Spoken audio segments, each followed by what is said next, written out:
Лешке, ова вие што го зборувавте сега е во тотална контрадикција со она што премиерот излегува и го кажува. Тој вика до 2028 ќе престанат да работат електраните на јаглен. Еве, ние реагираме на тоа што тој го зборува. Затоа реков дека вие како политичка партија ги менувате ставовите како и во многу други области на дневна основа. Од една страна ветија десулфуризација, ќе заштитуваме човековата околина, ќе отвараме нови рудници. Не, сега не. Ќе исфрламе работата на јаглен, сега ќе носиме газ, па ќе правиме когенеративна гасна постројка, па за неја не е направен нити физибилити студија, нити се знае колку пари ќе биде електричната енергија произведена од газ.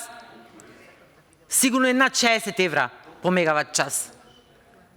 Сега еве за информација, оваа година Елем ја продаде целокупната произведена електрична енергија на Евана по 36,1 евра на мегават час, што е многу пониско од производната цена, затоа е во загуби, плюс со тие криминали таму што се прават.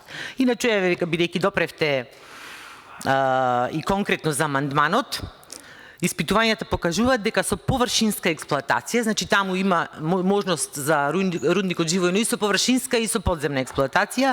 Со површинската експлоатација негде годишен капацитет од околу 2 милиони тони јаглен, додека со подземна, што точно направени се овие испитувања за време кога ВМРО ДПМН ја имаше власта, се предвидуваат некој дополнителен капацитет од милион тони јаглен годишно, исто така резерви има и Мариово, негде проценет околу 60 милиони тони.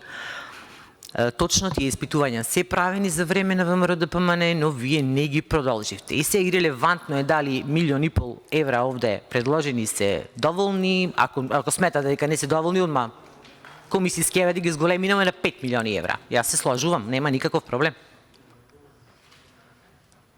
Бидејќи е ребаланс, за овие месеци да се направат одредени подготовки. Тоа беше мојата идеја.